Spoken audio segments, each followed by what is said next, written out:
భద్రాచలం శ్రీ సీతారామచంద్రస్వామి దేవస్థానంలో అపచారం జరిగింది.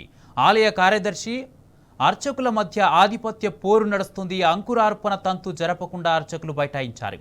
అర్చకుల బైఠాయింపుతో డోలోత్సవం, అంకురార్పణ పూజా కార్యక్రమం ఆలస్యమైంది. కళ్యాణ బ్రహ్మ లేకపోవడం వల్లే ఆలస్యమైందని ఆలయ అర్చకులు చెప్తున్నారు. కళ్యాణ బ్రహ్మ, ఆచార్య బ్రహ్మలు జరపాల్సిన తంతు వేరే వారు జరపకూడదని యాగశాలలో అర్చకులు బైఠాయించారు.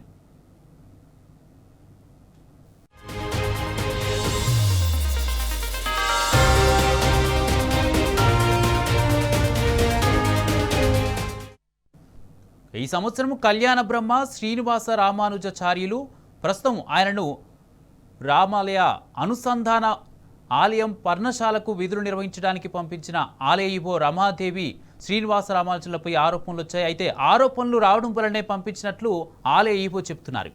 ఆరోపణలు ఏంటనేది స్పష్టత ఇవ్వకపోవడంతో అంకురార్పణ కార్యక్రమం ప్రారంభం కాకపోవడంపై విమర్శలు వ్యక్తమవుతున్నాయి. ఇదే అంశానికి సంబంధించి పూర్తి అప్డేట్స్ మా ప్రతినిధి సాంబా అందిస్తారు. సాంబా, కుమార్, లక్షల మంది భక్తుల మనోభావాలను కూడా లెక్క చేయకుండా ఈవో వ్యవహరించినటువంటి తీరు ఇప్పుడు ప్రస్తుతం భద్రాచలంలో అపచారానికి కారణమైందని భద్రాచలం వాసులు చెప్తున్నారు.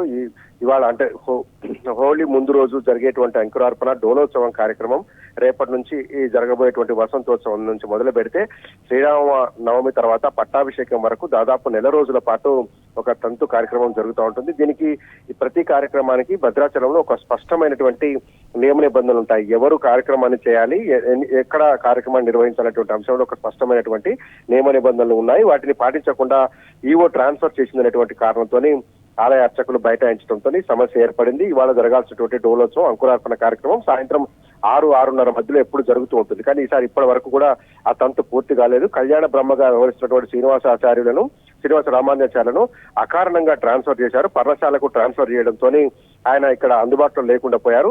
వాళ్ళు ఎవరైతే కళ్యాణ బ్రహ్మగా వ్యవహరిస్తున్నారో వాళ్ళు మాత్రమే, ఆచార్యులు మాత్రమే ఇది కార్యక్రమాన్ని తంతు జరిపించాల్సి ఉంటుందని మిగతా అర్చకులు చెప్తున్నారు. కానీ ఈవో మట్టుకు ఆయన మీద ఎలిగేషన్స్ ఉన్నాయి. అందుకే ఆ శ్రీనివాస రామానుజాచార్యులను ట్రాన్స్ఫర్ చేసినట్టుగా చెప్తున్నారు. కానీ ఆ ఎలిగేషన్ ఏంటో చెప్పాలి అని మేము ప్రశ్నించినాము. ఇప్పటి వరకు ఆయన శ్రీనివాస రామానుజాచార్యుల మీద ఎలిగేషన్ ఏంటో ఈవో చెప్పడం లేదంటూ ఆలయ అర్చకులు చెప్తున్నారు. అర్చకులు ఈవో మధ్య నెలకొన్నటువంటి వివాదం, భక్తులు, లక్షల మంది భక్తులకు మనోభావాలకు సంబంధించినటువంటి అంశం, ఇప్పుడు ఆ డోలోత్సవం కావచ్చు, అంకురార్పణ కార్యక్రమం ఇంకా ఆలస్యంగా నడుస్తోంది. ఇప్పటి వరకు దాన్ని మొదలే కాలేనటువంటి పరిస్థితి వస్తుంది. భద్రాచలంలో ఇటువంటి దుస్థితి, ఇటువంటి అపచారం గతంలో ఎప్పుడు జరగలేదని చెప్పి ఆలయంలో ఉన్నటువంటి అర్చకులు, ఇతర సిబ్బంది చెప్తా ఉన్నారు. Kumar, right, thank you Samba.